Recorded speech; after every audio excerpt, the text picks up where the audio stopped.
Welcome students. देखिए ये हमारी क्लास है आपका एमबीए सेकंड ईयर की स्पेशलाइजेशन सब्जेक्ट है आपका टैक्स प्लानिंग एंड मैनेजमेंट। ठीक है, और आज हम टॉपिक डिस्कस करेंगे आपका अपील्स एंड रिविजन्स। ठीक है, तो अपील्स एंड रिविजन्स में फर्स्ट अपील आएगी आपकी कमिश्नर टू कमिश्नर। जब भी आपको कोई प्रॉब्लम है अपनी असेसमेंट के रिगार्डिंग, टैक्स असेसमेंट के रिगार्डिंग कोई भी प्रॉब्लम आती है और आप उस प्रॉब्लम को सॉल्व करना चाहते हैं बाय लॉ, तो आप पहले अपील करेंगे किसके पास? टैक्स कमिश्नर के पास। ठीक है, वो किस में जाएगा आपका? अंडर सेक्शन 246 ए के अंदर, और इसमें एसएससी होगा जो पार्टी होगी।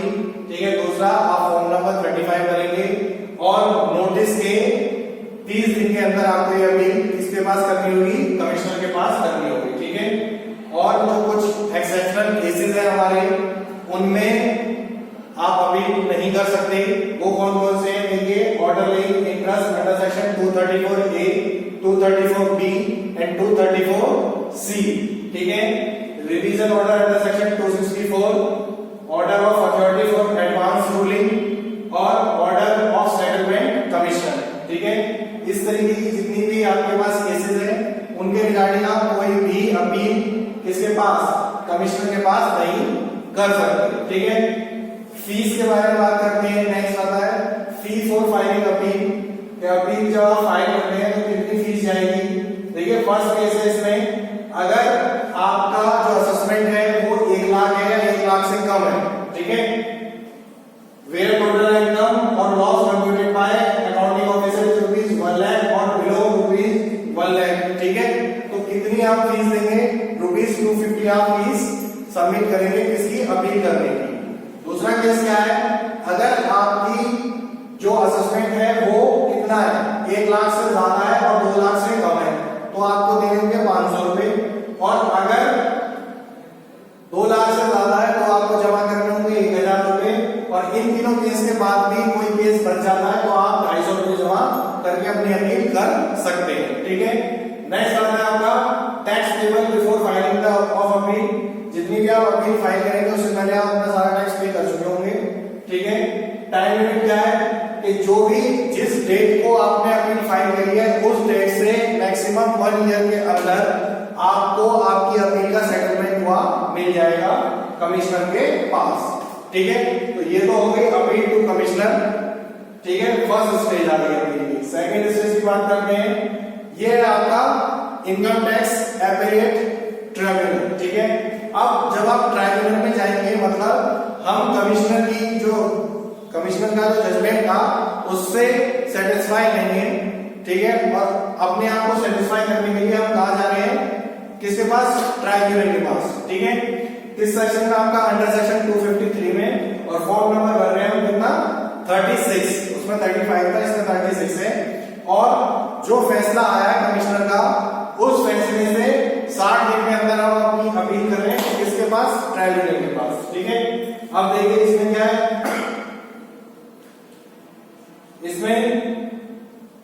इसमें कितनी फीस देंगे आप? पहला केस क्या है? अगर 1 लाख से ऊपर है और मतलब 1 लाख है या 1 लाख से कम है तो देंगे 500 रुपए। 1 लाख से ऊपर है और 2 लाख से कम है तो देंगे 1500 रुपए। और जो टोटल है आपका 2 लाख से ऊपर है तो कितना? जो भी 2 लाख से ऊपर पे अमाउंट आप ऊपर जाएंगे उसका 1% या जो भी होगा उसका 10,000 रुपए। ठीक है, या तो 1% देंगे, वो आपकी चॉइस है, या 10,000 रुपए फीस जमा करेंगे, विच एवर इज लोअर। ठीक है, अगर 1% कम होगा उस अमाउंट का तो 1% देंगे, और अगर 10,000 रुपए कम होगा तो 10,000 रुपए देंगे। जो भी लोअर होगा वो आप जमा करेंगे किसके पास? ट्राइब्यूनल के केस में जब आप अपील कर रहे हैं। ठीक है, और इसमें क्या है आपका? Within 4 years from the end of the financial year in which such appeal is filed. जो आप अपील फाइल कर रहे हैं, जिस फाइनेंशियल ईयर की फाइल कर रहे हैं, उस फाइनेंशियल ईयर से अगले 4 फाइनेंशियल ईयर के अंदर आपकी अपील का फैसला आपके पास हो जाएगा। ठीक है, थर्ड केस आता है। थर्ड अपील आप काम करेंगे, थर्ड अपील करेंगे आप हाई कोर्ट में। ठीक है, to high court writ petition under section 260A। ठीक है, मतलब क्या है? ना तो हम कमिश्नर से सेटिस्फाई हुए, ना हम जो एपिलेट ट्रिब्यूनल था इनकम टैक्स का उससे सेटिस्फाई हुए, उसके बाद हम चले गए हाई कोर्ट कि भैया हमारा फैसला ये जो हो रहा है सही है, दोबारा लिखो। ठीक है, एसएससी और डिपार्टमेंट जा सकता है। जो आपका इसके जो ट्रिब्यूनल का फैसला आ जाएगा उसके 120 दिन के अंदर आप हाई कोर्ट में अपील कर सकते हैं। ठीक है, फीस क्या होगी हाई कोर्ट की उसके बारे में देखिए। As may be specified in the relevant law relating to high court fees filing appeal to high court, जो भी आपकी अमाउंट है और उस अमाउंट के रिगार्डिंग जो आप हाई कोर्ट की फीस है वो फीस आपको जमा करनी होगी। ठीक है, नेक्स्ट आएगा determination of issue. The high court में डिटरमाइन एनी इशू विच, कौन कौन से इशू डिटरमाइन करता है हाई कोर्ट, वो कौन से हैं? Has not been determined by the appellate tribunal, अगर एपेलेट ट्रिब्यूनल जो है उससे डिटरमाइन नहीं हुआ है वो वाला। Has been wrongly determined by the appellate tribunal. ठीक है, अगर ट्रिब्यूनल ने गलत फैसला दे दिया है तो उसे भी वो सुनेगा। To be heard by not less than 2 जजेस बेंच। ठीक है, कम से कम 2 जजों की बेंच आपका मैटर सुनेगी। ठीक है, high court has power to recall its order if sufficient cause is shown and fact that the order was passed on merit makes no difference। ठीक है, हाई कोर्ट के पास पावर होती है जुडिशियल रिव्यू की। ठीक है, अगर ट्रिब्यूनल ने आपके खिलाफ फैसला दिया है और उसे ऐसा लगता है कि जो फैसला दिया है वो गलत है ट्रिब्यूनल का, तो वो उस ऑर्डर को सरपास कर सकता है, कैंसिल कर सकता है।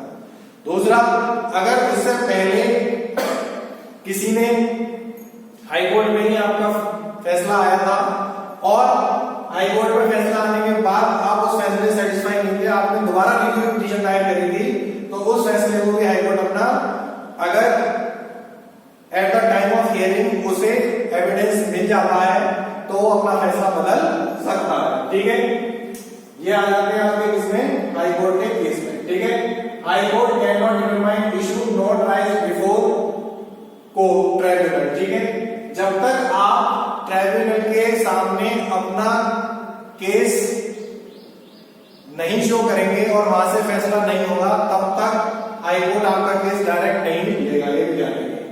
ठीक है, फोर्थ अपील आती है, लास्ट अपील आती है, जब हार तक के कहीं से फैसला नहीं हो रहा तो लास्ट अपील आ जाएगा तो सुप्रीम कोर्ट अंडर सेक्शन 261। ठीक है, सेक्शन 261 में चला जाएगा आपका कहां, सुप्रीम कोर्ट। अब सुप्रीम कोर्ट में जाके क्या होगा, only if High Court clarifies the case to be fit for appeal to SC, however aggrieved party में make an application under article 136 for special leave. ठीक है, मींस क्या है, जब हाई कोर्ट ये मानेगा कि जो केस है ये सुप्रीम कोर्ट के लिए फिट है तभी आप अपील दायर कर सकते हैं, किसमें, सुप्रीम कोर्ट में। और अगर आपका केस किसमें आता है, सेक्शन 136 आर्टिकल 136 के अंदर आता है तो उस केस में आप सुप्रीम कोर्ट जा सकते हैं। ठीक है, Supreme Court decisions are binding for non appellant as well. Law declared by SC is binding on all courts and tribunal in view of article 141 of constitution. ठीक है, मतलब जो सुप्रीम कोर्ट का डिसीजन होगा वो सारी पार्टीज को मान्य होगा। दूसरा, फ्यूचर में उस डिसीजन के बेसिस पे जो लोअर कोर्ट है, जो ट्राइब्यूनल्स है, जो कमिश्नर है, वो अपना फैसला दे सकता है, पूरी उसे ये राइट होगा। ठीक है, after the analysis of supreme court decision regarding particular case. ठीक है, अब इसमें क्या है, if department has not challenged the correctness of the law laid down by the high court and has accepted it in case of one SSC, then it is not open to the department to challenge the correctness in other case of other SSC without just cause। ठीक है, means क्या है कि अगर किसी case में department ने कोई ऑब्जेक्शन नहीं करा है किसी एसएससी को, ठीक है, और उस एसएससी के रिगार्डिंग उस केस को परफेक्ट माना है और सुप्रीम कोर्ट का फैसला मान लिया है, ठीक है, तो अगर अगला केस होता है तो उसके अपोजिट भी जो डिपार्टमेंट है वो सुप्रीम कोर्ट में उसके अपोजिट नहीं जा सकता। ठीक है, वो जो हमारा पहला केस था उसी को एनालिसिस करके अपना जो है सेटलमेंट वहीं कर लेंगे। ठीक है, नेक्स्ट ये तो थी आपकी अपील्स। ठीक है, अब इसके बाद आते हैं हमारे क्या, रिवीजन्स। ठीक है। रिविजन्स कैसे, मतलब कि जो हमारी अथॉरिटी है, अगर एसएससी उन पे टाइमली अपना पेपर वर्क करके उन्हें सबमिट कर रहा है और उन्हें लगता है कि ये चीज गलत हो गई है, तो वो अपनी तरफ से उनके पास पावर होती है कि उस चीज को रिवाइज कर सके। ठीक है, अब इसमें आ जाएंगे रिवीजन क्या कहता है। Revision by the principal commissioner और कमिश्नर अंडर सेक्शन 263। अब रिवीजन किसमें होगा, प्रिंसिपल कमिश्नर रिवीजन कर सकता है या कमिश्नर रिवीजन कर सकता है, किसमें, आपका अंडर सेक्शन 263 के अंदर। ठीक है, by commissioner of income tax himself if order is prejudicial to the interest of revenue. ठीक है, नेक्स्ट आते हैं, इसमें क्या कह रहा है, मे call for and examine the record of any proceeding under the act and if he considered that any order passed therein by the accounting officer is erroneous, is insofar as it is prejudicial to the interest of revenue, can modify, cancel or direct fresh assessment। ठीक है, modify कर सकता है, cancel कर सकता है और दोबारा से डायरेक्ट कर सकता है कि आप दोबारा से अपना असेसमेंट करिए और दोबारा से टैक्स पे करिए। दूसरा, opportunity of being heard to assessee must, ये जरूरी होता है कि जो एसएससी है उसको सुना जाए। ठीक है, उसको बिना सुने आप कोई भी फैसला नहीं ले सकते उसके खिलाफ। ठीक है, अब इसमें टाइम लिमिट क्या है, can not revise order after the expiry of 2 years from the end of the financial year. अगर जो आपकी अथॉरिटी है उसने कोई ऑर्डर दिया है तो और उस ऑर्डर को 2 साल से ज्यादा हो गए हैं तो आप उसे रिवाइज नहीं कर सकते। ठीक है, जो अथॉरिटी है, जो आपका कमिश्नर है, वो उसे रिवाइज नहीं कर सकते। Revision order should be speaking order, जो रिवीजन का ऑर्डर होता है वो एक स्पीकिंग ऑर्डर होता है। ठीक है, order for which revision is taken up should be in existence and सर्व।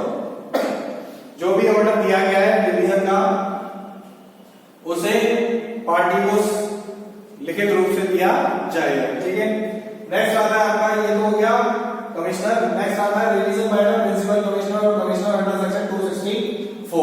ठीक है, पहला हो गया था आपका किसमें, जब पार्टी गई थी रिवीजन के लिए 263 में कमिश्नर के पास। दूसरा है आपका अंडर सेक्शन 264 में, इसमें क्या है, ऑन एप्लीकेशन ऑफ एसएस और suo motu by CIT provided revision in the favour of SSC. ठीक है, मतलब अगर एप्लीकेशन दी है किसने, एसएससी ने, और जो आपका अथॉरिटी है उसने सो मोटो लिया है, मतलब स्वतः संज्ञान ले लिया है। ठीक है, उन्हें लगता है कि ये ऑर्डर गलत हो गया था, ये असेसमेंट गलत है, जब वो चेक कर रहे थे तो उन्होंने स्वतः ही संज्ञान लिया और अपनी तरफ से रेस्पॉन्सिबिलिटी लेके एसएससी को इन्फॉर्म किया और उसका जितनी भी टैक्स लायबिलिटी एक्सेस उनके पास आ रही थी उस उसे वापस कर दी। वो चीज आपके हमारे सो मोटो में। Revision of order not covered under section 263। ठीक है, shall not revise any order under this section in the following cases। ठीक है, इस सेक्शन में क्या है कि कुछ ऑर्डर ऐसे होते हैं जो रिवाइज नहीं होंगे, वो कौन कौन से, उन्हें देखिए।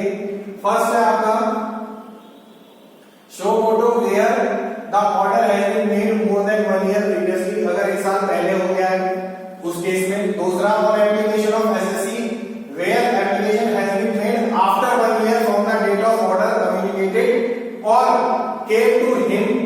came to his knowledge whichever is earlier। ठीक है, अगर कोई ऑर्डर किसी एसएससी के पास किया था और वो उस ऑर्डर के 1 साल बाद आ रहा है तो भी क्या होगा, रिवीजन नहीं होगा। ठीक है, where appeal has been filed to CIT. ठीक है, अगर कोई अपील आपकी पहले से कमिश्नर ऑफ इनकम टैक्स के पास है तो उस केस में नहीं होगा क्योंकि वो सारा फैसला वही करेगा। थर्ड, फोर्थ आता है आपका where appeal is not filed but the time to file appeal has not expired. ठीक है, ये हो गए हमारी 4 कंडीशन।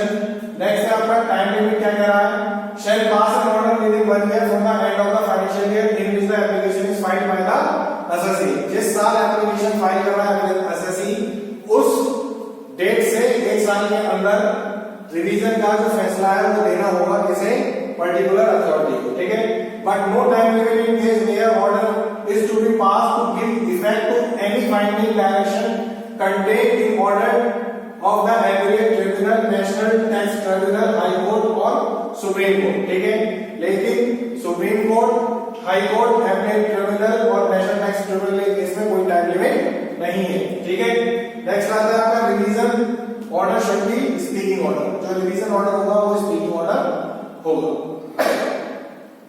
और लास्ट आता है आपका no appeal can be filed against such orders under income tax act, however writ under article 226 और 227 इज पॉसिबल। ठीक है, कोई भी जो अपील है वो फाइल नहीं होगी किसकी, इसमें जो आपका इनकम टैक्स एक्ट है उसके अगेंस्ट कोई भी अपील फाइल नहीं कर सकते। दूसरा, अगर कोई आर्टिकल है आपका 226 और 227 उसमें अगर कोई रिट दे रखी है तो उसके अगेंस्ट भी आप नहीं जा सकते। ठीक है, तो ये टॉपिक था हमारा किसका, आज का आपका अपील्स एंड रिवीजन का। ठीक है, तो अपील्स कहां होती है आपकी, अपील्स 4 जगह आप कर सकते हैं। फर्स्ट है आपका कमिश्नर के पास, सेकंड है आपका एपीलेट ट्रिब्यूनल के पास, थर्ड है आपका किसके पास, हाई कोर्ट के पास, और फोर्थ है आपका किसके पास, सुप्रीम कोर्ट के पास। ठीक है, उन सब के फीस क्या है, उन सब की कंडीशंस क्या है, उनके बारे में हमने डिस्कशन कर लिया क्लास में। ठीक है, रिवीजन्स कैसे होते हैं, रिवीजन कौन करता है उनके बारे में पढ़ा, और कौन कौन सी ऐसी चीजें हैं जिनका रिवीजन नहीं कर सकते, क्या क्या टाइम लिमिट है उनके बारे में हमने डिस्कशन कर लिया इन टुडेज क्लास। ठीक है, तो आज का जो टॉपिक है हमारा वो खत्म हो गया। ठीक है, आज के टॉपिक को हम यहीं पर रखेंगे। नेक्स्ट टॉपिक में हम बात करेंगे आपके टीडीएस वगैरह के बारे में, जो आपकी टीडीएस है, टैक्स डिडक्शन एंड सोर्स, उसके क्या क्या प्रोसीजर्स हैं। ठीक है,